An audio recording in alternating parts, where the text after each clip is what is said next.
C'est sûr, mais après, ouais, ça dépend des quartiers et tout. Mais ouais. Donc voilà. Bon, après, là, c'était juste qu'on avait mis. Enfin, la prochaine fois, il faudra faire plus de. Déjà plus de budget pub et augmenter le prix pour faire plus de cash. Voilà. Je suis assez dur sur 50 personnes en live de vendre des offres 300 euros. On a quand même fait 7005. Hein, donc là, sur plus de personnes et un produit plus cher, on sera bien. Bon, je devais me lever à 7 heures pour aller à la salle de sport. Parce qu'en fait, j'y vais généralement vers 10 heures, 10 h 30, un truc comme ça. Et j'ai un prospect qui a pris un rendez-vous à 10 heures.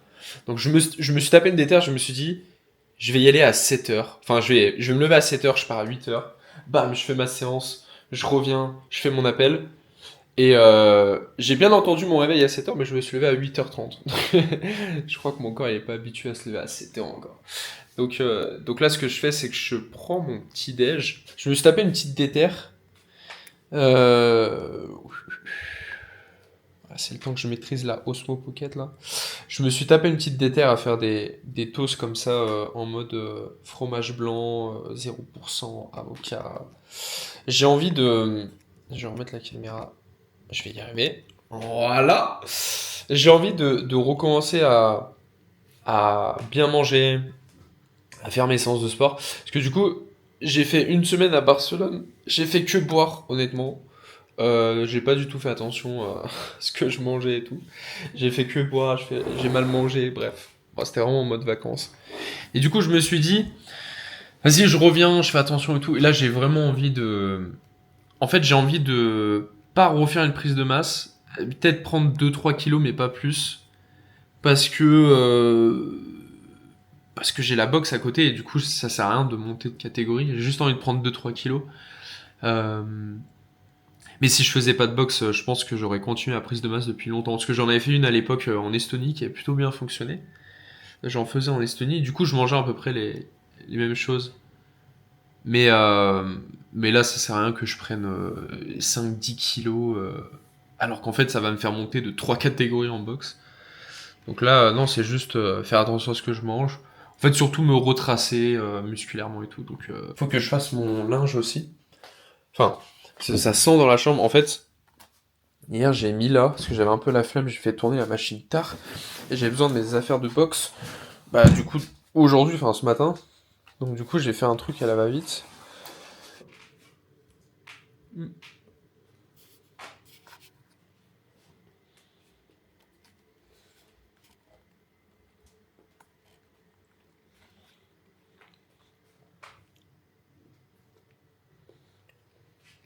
C'est grave bon en vrai. Hmm.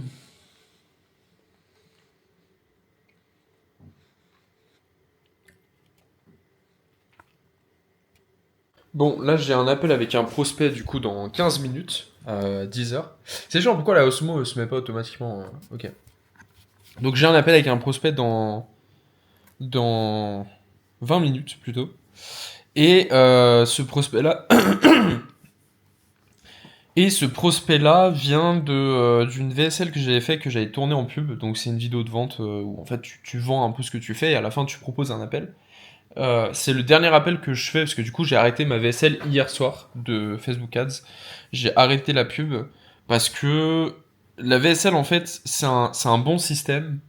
Parce que tu fais une vidéo, donc tu as pas mal de leads qui s'inscrivent et potentiellement des prospects qui vont prendre un rendez-vous avec toi. Mais ça reste plus dur que les systèmes que j'ai déjà fait, donc les webinaires, les challenges et tout. Il faut qu'on soit très bon sur le setting et le problème c'est que je suis un peu dispersé. Là j'étais en vacances, on était en août. Pareil, j'avais pris une setteuse qui m'a aidé sur ce projet-là, mais pareil, on n'a pas été assez actif dessus. Donc je préfère mettre en pause la VSL. Je pense que c'est un système qui est bien, mais quand je serai vraiment posé dessus.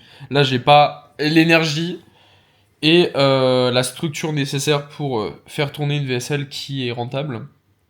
Mais bon, du coup, j'ai un appel, c'est un prospect qui a réservé il y a 2-3 jours. Seul problème, c'est que j'ai envoyé des messages hier, il répondait pas. Donc là, je lui ai renvoyé un message, et s'il répond pas, je vais l'appeler en direct à 10 heures sur son WhatsApp pour voir s'il répond. On verra, mais s'il répond pas, waouh.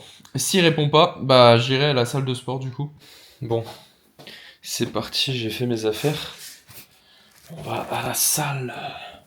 On va à la salle. Là, on va faire cardio, sac, explosivité, un tout petit peu de muscu, mais je suis pas fan non plus de la muscu. En fait, il faut savoir que en fait, c'est important la muscu, mais ça dépend de comment tu le fais. Parce que quand tu es boxeur, en fait, ce qui compte, c'est pas soulever les plus gros poids et tout, c'est traiter ton explosivité. Et en fait, le truc, putain, j'ai pas envie de me faire écraser. Le truc, c'est que quand tu portes énormément, quand tu portes des gros poids et tout, tu travailles.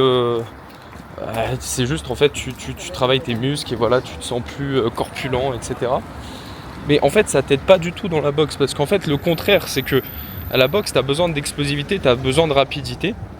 Et c'est avec la rapidité que tu obtiens de la force.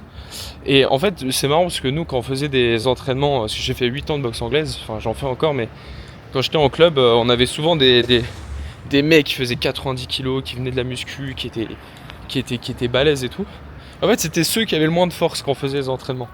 C'était ceux qui avaient le moins de force. Donc en fait, moi, quand je fais un peu de muscu, c'est surtout pour travailler l'explosivité, tu vois. Donc je vais pas chercher à porter le plus de poids, ça je m'en fous.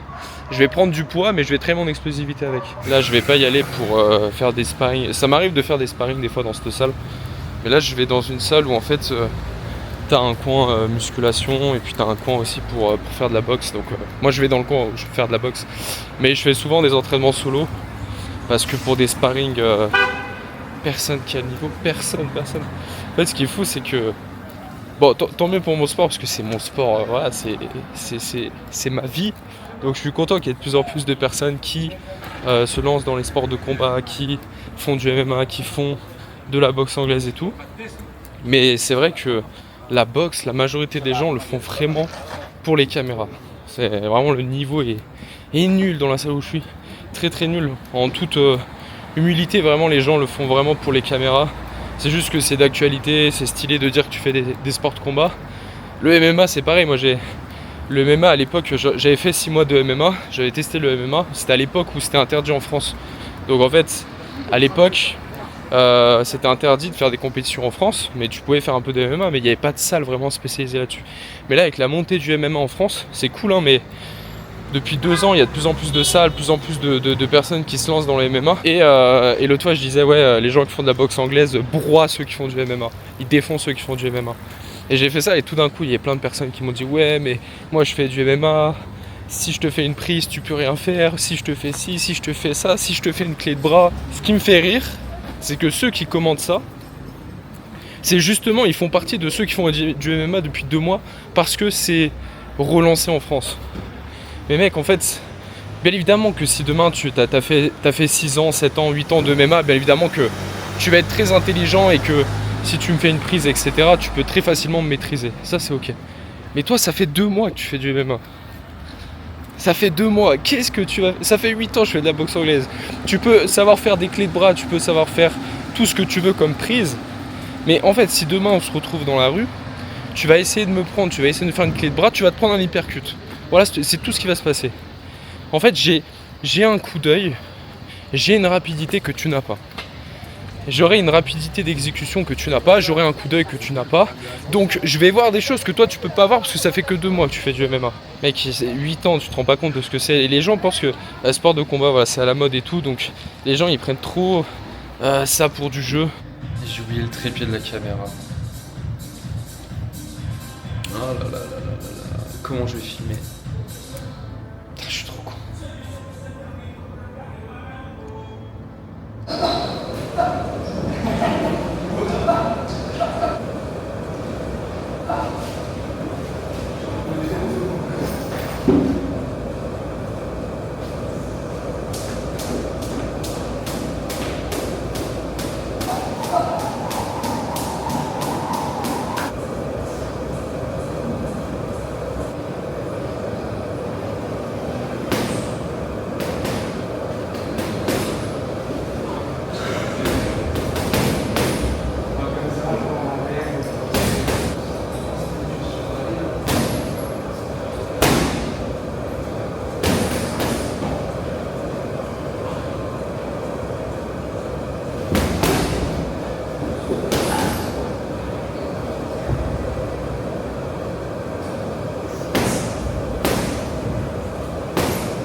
Bon, ça va, du coup, j'ai réussi à filmer. En fait, j'avais pas le trépied, mais la caméra peut tenir, mais à l'équilibre, mais elle peut tenir, donc ça c'est cool. Donc maintenant ce qu'on va faire, j'ai mon prospect d'ailleurs qui m'a répondu, il avait mis son réveil à 11h, il pensait que l'appel était à 10h, bon ça arrive, mais la bonne nouvelle c'est que du coup il m'a pas mis un no show comme la plupart des prospects qui font exprès de pas répondre. Là c'est que vraiment il se trompait, donc bon. Quand t'es en France et que tu filmes, il y a tout le monde qui te regarde, t'as l'impression que tu es limite, t'es tellement jugé, t'as l'impression que ce que tu fais c'est mal. Genre t'as l'impression qu'il faudrait pas du tout. Et pourtant j'ai filmé dans plein d'endroits et tout. Même là récemment quand j'étais à Barcelone. Mais alors là, quand tu filmes ici, les gens ils te regardent, ils sont là. Comment ça se fait qu'il filme? Mais qu'est-ce qu'il fait? Mais il prépare quelque chose de mal, il va faire un attentat, il me filme à mon insu, mais comment ça se fait? Dès que tu commences à filmer et tout, tu sais ça. Les gens ils sont là, genre mais qu'est-ce qui se passe? Mais c'est qui lui? Pour qui il se prend? C'est surtout ça, pour qui il se prend? Mais même à Barcelone, j'étais en train de filmer et tout, je suis rentré, peut-être que tu l'as vu, mais j'étais en train de filmer dans un, je sais pas, un supermarché, un truc là, un petit casino. Et j'étais en train de. Attends, je vais prendre mes clés en même temps. J'étais en train de filmer. Et là, le gars, il me regarde bizarre. Déjà, je savais, je me suis dit, lui, il va me faire la remarque. Et là, il me regarde, il dit, non, non, non, no caméra, no caméra. Et je lui dis, mais c'est pour. Je lui dis, j'ai une chaîne YouTube, je fais des vlogs. Non, non, non, non, no caméra. Et c'est dommage cet état d'esprit parce que. Tu sais, je vais pas prendre des infos sur ton magasin, je vais pas organiser un cambriolage ou je sais pas quoi. Tu sais, encore si j'étais un jeune qui vient filmer, qui prend des snaps avec ses potes, vas-y c'est bon frérot, range ta caméra. Mais là en plus, je te dis que j'ai une chaîne YouTube, ça veut dire que ça peut te faire de la pub. Moi j'aurais kiffé, j'ai un commerce où le mec il a une caméra, il me dit que c'est pour un vlog, il a une chaîne YouTube, et je me dis mais trop bien, c'est de la pub gratuite. Ça c'est dommage cette mentalité là. Bon d'ailleurs je vous ai pas dit, je me suis relancé dans le trading il y a une semaine et demie à peu près. J'ai toujours kiffé le trading. À l'époque, je faisais du trading quand je me suis lancé dans le business en ligne. Bon, là, j'ai 3 trades en cours. Pour l'instant, je suis à 3 euros de perte, mais c'est que le début. Pour l'instant, aujourd'hui, tac. Comment? Ok, comme ça. Pourquoi la caméra elle bouge? Putain, elle essaye de suivre mon visage en fait. Je viens de capter. Bon, là, je suis à 15 euros en gros de gain aujourd'hui. Et sur le week-end, je sais pas si ça se voit. Je suis à 91. Et j'ai commencé avec un capital de 420, mais en gros avec les crédits qu'il m'avait donné, en gros 500. Donc on verra ce que ça va donner. Mais je kiffe, genre je fais quelques analyses et tout, et au quotidien je trade sur le Bitcoin, BTC, et puis de temps en temps les indices, CAC 40. Dow Jones c'est trop risqué, parce que Dow Jones pour 400 euros, 500 euros de capital, trop risqué. Et sur l'or aussi, j'aime bien trader sur l'or. Donc on verra ce que ça va donner, mais j'aime bien. Maintenant, je l'ai dit, je fais que des choses qui me plaisent. Il y en a marre de faire des business où j'ai l'impression de me forcer tout le temps et tout. Donc là, je fais que ce qui me plaît. Je suis à Lyon, tranquille. Je fais mon sport tous les jours. Je fais attention à ce que je mange. Voilà, je continue à me perfectionner dans la boxe. Je prépare mon voyage à Dubaï très bientôt, normalement en octobre. Et en octobre, on va aller casser les gueules. En octobre, je vais aller à Dubaï et l'objectif, c'est de trouver des opportunités pour potentiellement passer en professionnel en boxe et après une fois que je passe en pro, là je serai content parce que j'aurai mon business qui tourne à côté et derrière je vis de ma passion, bam bam bam, je fais de la boxe, donc ça serait le kiff. Mais pour l'instant on charbonne, on est à Lyon. En plus là c'est bientôt la rentrée. On est genre le 26 août, non le 27. On est le 27 août. Hier j'ai fait, peut-être je passerai un extrait ou je ferai un autre vlog, je sais pas. Je sais même pas ce que je vais faire sur YouTube comme type de contenu, pour l'instant je filme un peu tout. Mais en gros là, hier j'ai fait 4 propositions à 4 potentiels clients sur de la création de challenge en evergreen. Mais du coup j'en dirai plus parce que là dire challenge en evergreen, pour la plupart vous allez me dire mais c'est quoi ce truc? C'est vraiment ma méthode préférée pour tous ceux qui veulent développer un business, faire 5 000, 10 000, 15 000 euros par mois et vivre de votre activité, pouvoir voyager où vous voulez, etc. Sachez que la meilleure opportunité du moment, c'est clairement de faire des challenges. Tout le monde fait des VSL, tout le monde fait des webinaires, tout le monde fait du contenu sur les réseaux, tout le monde fait de la prospection, tout le monde fait du closing. Toutes les méthodes ont été vendues. littéralement toutes les méthodes t'ont été vendues, on t'a vendu toutes les formations possibles, on t'a vendu l'idée que tu pouvais faire 10 000 euros par mois facilement. J'ai fait toutes ces choses-là, je les ai faites parce que ça fait 7 ans que j'entreprends et ça fait 3 ans que je fais des systèmes d'acquisition tout le temps. Webinaire, challenge, VSL, prospection, closing, bref, j'ai tout fait. Je peux t'assurer que la meilleure méthode, c'est de créer des challenges, sauf que créer des challenges, bah, c'est beaucoup de structure et d'organisation, mais sur le long terme, c'est ce qui te permet d'automatiser un business et de faire beaucoup plus de ventes que les autres. Et tu n'as même pas besoin de faire de closing, tu n'as pas besoin de faire de prospection, tu n'as pas besoin d'avoir une équipe. Bref, arrêtez d'écouter toutes les personnes qui vous disent, je vais vous dire un truc. Parce que moi ça fait, j'ai eu un organisme de formation avec 2 associés, j'ai coaché plein d'entrepreneurs exactement à avoir la même structure, à prendre des closers, à prendre des setters, à mettre de la publicité en place, à automatiser son business et faire 30 000, 40 000, 50 000 par mois. 95% des entrepreneurs qui vous vendent ces méthodes, c'est des entrepreneurs qui ne font pas de cash. C'est des entrepreneurs qui, oui, font du chiffre d'affaires, mais ils n'ont pas de marge. Et ça, il y en a très peu qui vous en parlent. La plupart des gens, ils font du chiffre d'affaires. C'est vrai, il y en a, ils font 10 000, 20 000, 30 000, 40 000. Aujourd'hui, c'est entre guillemets simple de le faire. Mais combien de ces personnes font réellement de l'argent qui vont dans leur poche? Et ça, il y en a très peu parce que justement, bah, quand tu prends des closers, quand tu prends des setters, quand tu prends des coachs dans ton équipe, quand tu prends une assistante, quand tu prends une OBM, quand tu prends tout un tas de personnes dans ton équipe, bah en fait, à la fin, tu payes les gens dans ton équipe, mais tu te payes pas toi. Et moi, je vous le dis en toute transparence, parce que du coup, nous, bon, maintenant, j'imagine que ça a changé, mais en tout cas, moi, quand j'avais mon organisme de formation, pendant 1 an, je me suis pas payé littéralement. Je me payais vraiment le minimum. Je me payais le minimum, et pourtant, je faisais 50 000 euros par mois de chiffre d'affaires. C'est juste pour que vous puissiez comprendre. Et donc maintenant, aujourd'hui, ce que je fais, c'est que vraiment tous mes business et les clients que j'accompagne, je fais en sorte qu'ils aient un maximum de marge. Et là, j'ai un client en plus qui est aux US, donc qui paye moins d'impôts. Moi, j'ai pas la TVA aussi là-bas. Et on marche de fou. On a des petits produits qui se vendent en automatique sur des challenges qui passent en evergreen, donc c'est 100% automatisé. Donc en fait, c'est des lives 100% automatisés, mais je ferai plein de vidéos là-dessus. Donc c'est des lives 100% automatisés. Ce qui fait que tu n'as même pas besoin d'être en direct avec les gens. Et en fait, bah, toutes les semaines, tu as des pics de vente, notamment le jeudi ou le vendredi, tu as des pics de vente. Et t'encaisses. Et après, le but, en fait, c'est que tu aies un bon ROI par rapport à la publicité que tu mets.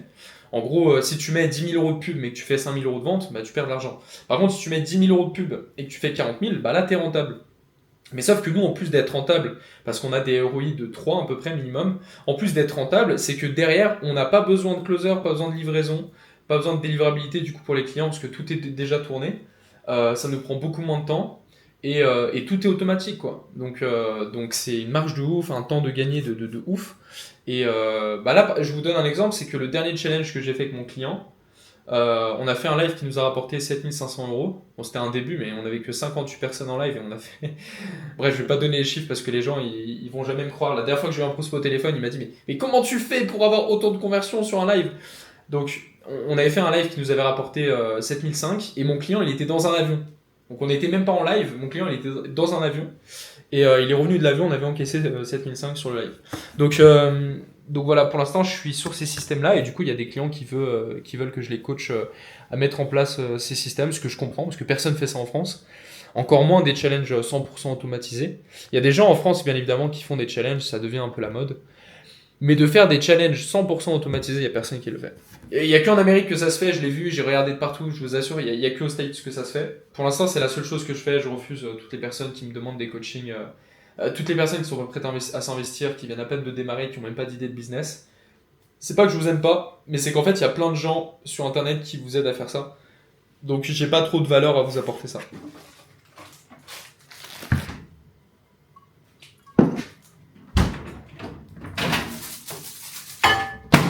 C'est l'heure de manger. C'est assez aléatoire sur ce que je mange, dans le sens où je prévois pas à l'avance. Même si je devrais prévoir à l'avance, je pense que je devrais faire des grosses casseroles et tout pour gagner du temps. Mais bref, là, en gros, ce que je vais faire, c'est que je vais faire une salade très simple. Là, j'ai du comté, du jambon cru, du maïs, du poivron et... ah oui, j'ai un avocat. Ça évite les avocats. Voilà, donc on va mélanger tout ça, je vais mettre huile d'olive, vinaigrette, tout ça. Ça me fait une petite salade, je prends un steak en plus à côté. Donc vraiment tranquille. Il y en a qui pourraient se dire, ouais, c'est chiant si tous les jours t'es obligé... Parce que là, c'est vrai, je perds quand même beaucoup de temps, entre guillemets. Enfin, c'est pas de la perte, mais pour faire simple, je perds beaucoup de temps à aller faire du sport, préparer à manger, etc. Je pense que je pourrais optimiser, mais bon, là, je suis pas en mode, je suis en mode détente encore. Je suis pas en mode hard work pour l'instant, donc ça me dérange pas. Mais je kiffe faire ça en fait. Je kiffe faire attention à moi, je kiffe m'entretenir, je kiffe manger comme il faut. Mais ça me dérange pas, tu vois. Là, j'étais parti une semaine à Barcelone. Pendant une semaine, j'ai vraiment j'ai mangé n'importe comment. J'ai fait que boire. Voilà, il faut le dire. Je fais que boire. Et en plus, je l'expliquais pour ceux qui ont vu le vlog que j'ai sorti sur ma chaîne YouTube. J'expliquais qu'en fait, moi, c'est un mode de vie, le sport et la nourriture. À aucun moment, je me sens mal de faire attention à ce que je mange et tout. J'ai vécu ça à l'époque avec la boxe, quand je devais rester dans une catégorie pendant 3 4 ans consécutifs. Je faisais tout le temps des régimes, j'en pouvais plus. C'était très dur mentalement. Mais là, en fait, ça me fait plaisir de faire ça. Et c'est aussi parce que j'ai plus de connaissances qu'avant sur le sport et l'alimentation. Avant, je faisais un peu n'importe comment. Donc, je me forçais à manger de la salade et faire des gros régimes, alors qu'en fait, il n'y a pas besoin. Il n'y a pas besoin. Donc, putain, y en a qui détestent faire ça. Dites-vous, je fais plus la cuisine que ma copine. Ça devrait être l'inverse. Si tu vois cette vidéo. Mais en fait, ça me dérange pas de faire ça, c'est ça le truc. Genre, je me force pas à faire à manger. Tu sais, je suis pas là en mode ouais, mais je fais plus à manger que toi, c'est pas normal. Et... Non, en fait, juste, je kiffe.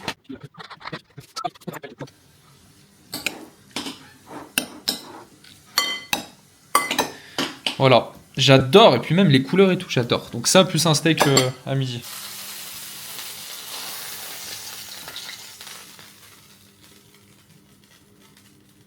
Magnifique. C'est magnifique. Ah, puis là, j'en ai fait de la salade. Ça fait quand même un bon repas.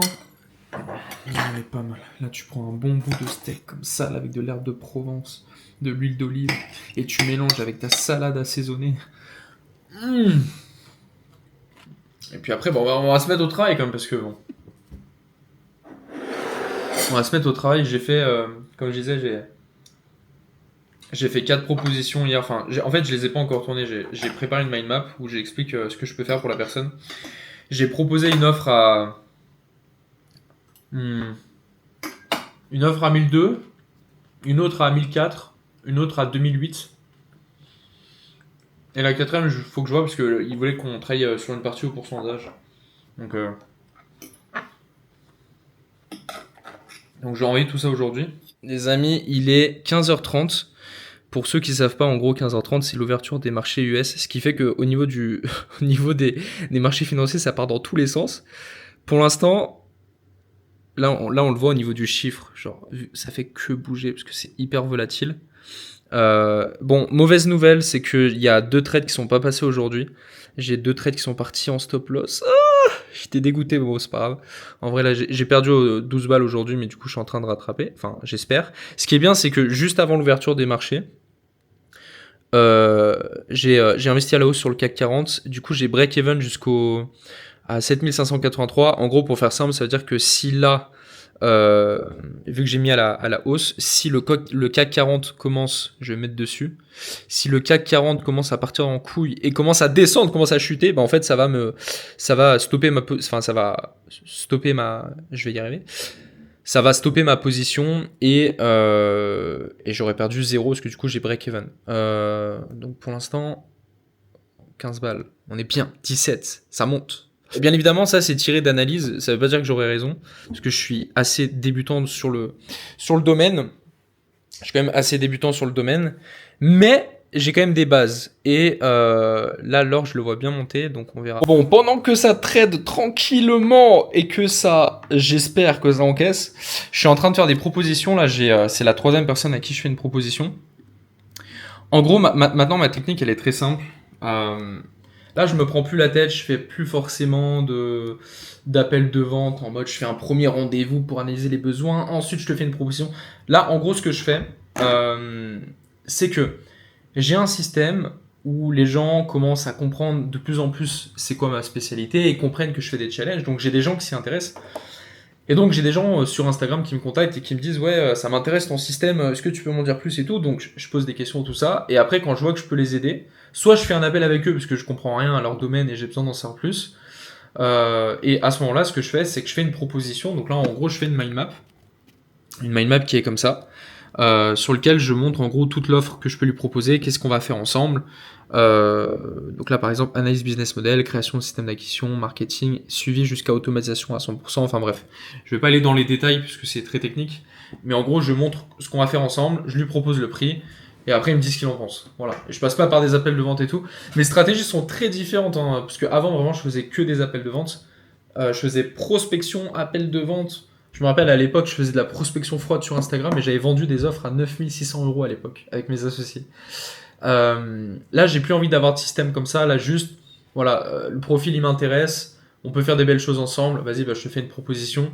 Là, j'ai 2 personnes sur Instagram qui avaient plus de 100 000 abonnés qui m'ont demandé. Du coup, très intéressant parce que je me dis, bah, avec leur communauté, on peut faire du cash sur des challenges. Mais demain, j'ai un mec qui me contacte, il vient de démarrer le business en ligne. Il me dit, ouais, Thibaut, tu fais des accompagnements? Non. J'ai pas envie de me prendre la tête. Et il y a plein de gens qui font des accompagnements business. Donc, si tu as besoin d'aide, tu pourras en trouver. Tu vas tomber sur plein de publicités Facebook qui vont te dire que ils ont une méthode pour gagner 10 000 € par mois. Donc, tu seras servi. Là, je m'intéresse vraiment à des gens avec qui je peux collaborer sur le long terme. Là, dans mon agence, j'ai 2 clients avec qui je travaille au pourcentage. Ça se passe très bien. Euh, Là, je suis avec un client qui a plus de 100 000 abonnés sur sa chaîne YouTube, que tu connais peut-être, parce que j'ai déjà fait des vidéos avec lui sur YouTube. Ça se passe super bien. Là, l'idée, c'est que dans 6-7 mois, on puisse automatiser à 100% ces challenges et qu'on en ait 3-4 qui tournent par semaine. Et qu'en gros, bah, toutes les semaines, on ait des pics de vente le jeudi et le vendredi.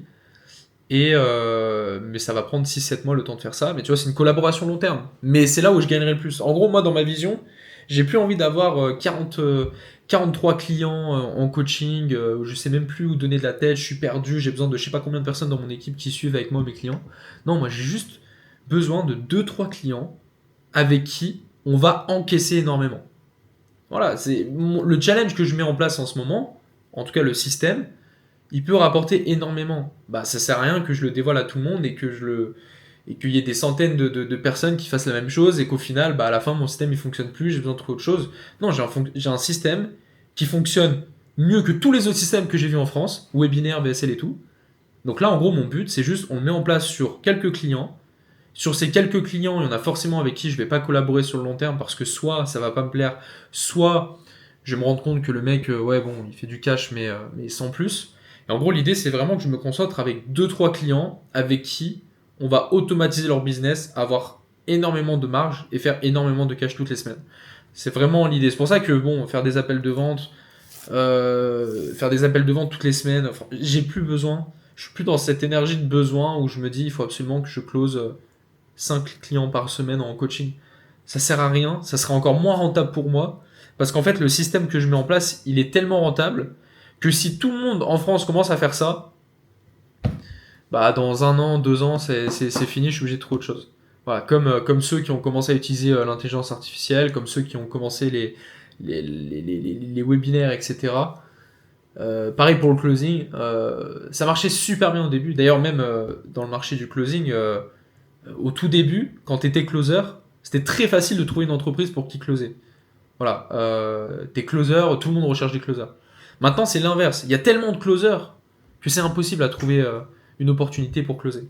Tu vois, donc il y a eu un renversement de marché et j'ai pas du tout envie que ça fasse la même chose avec moi. Donc c'est pour ça que là, le système que je crée, je le propose pas à tout le monde. Tu vois, là, les 2 personnes à qui j'ai fait une proposition, c'est 2 personnes qui ont plus de 100 000 abonnés sur Insta, avec qui il peut avoir des potentielles opportunités avec moi. Et je sais que ce système va très bien marcher pour eux, donc tant mieux. Et les 2 clients que j'ai en agence, il y en a un qui a 100 000 abonnés sur YouTube et l'autre qui a plus de 500 000 abonnés cumulés. Donc c'est des gens avec qui on peut vraiment faire du cash, quoi. Bon, bah la première proposition de la journée, validée.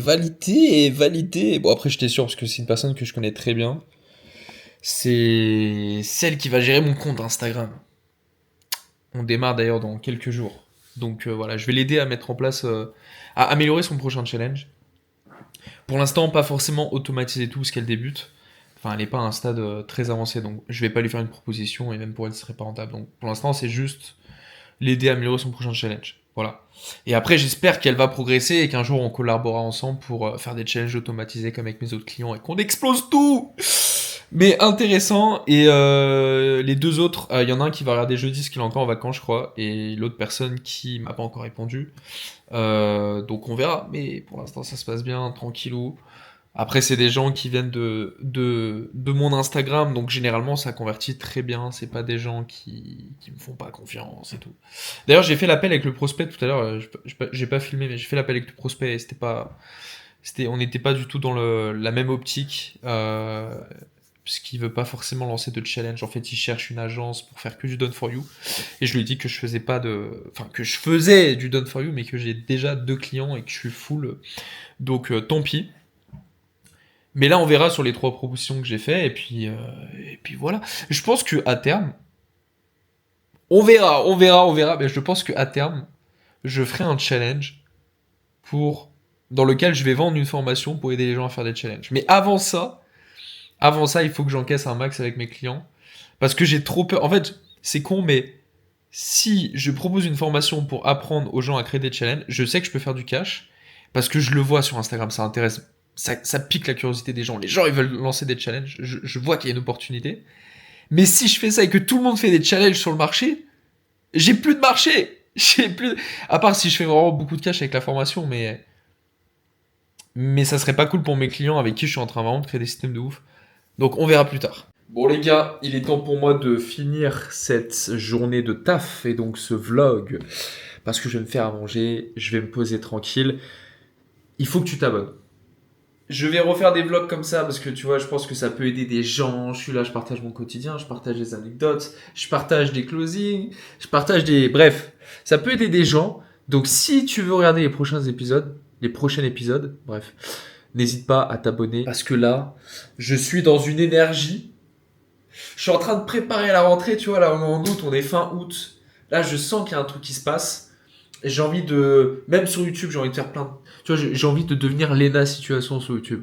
Et j'ai envie de faire des vlogs tout le temps, tu vois, de vlogger toute ma journée. Mais s'il y a personne qui regarde les vlogs, mais je vais arrêter. Donc, n'hésite pas à t'abonner. Et on se retrouve pour le prochain vlog.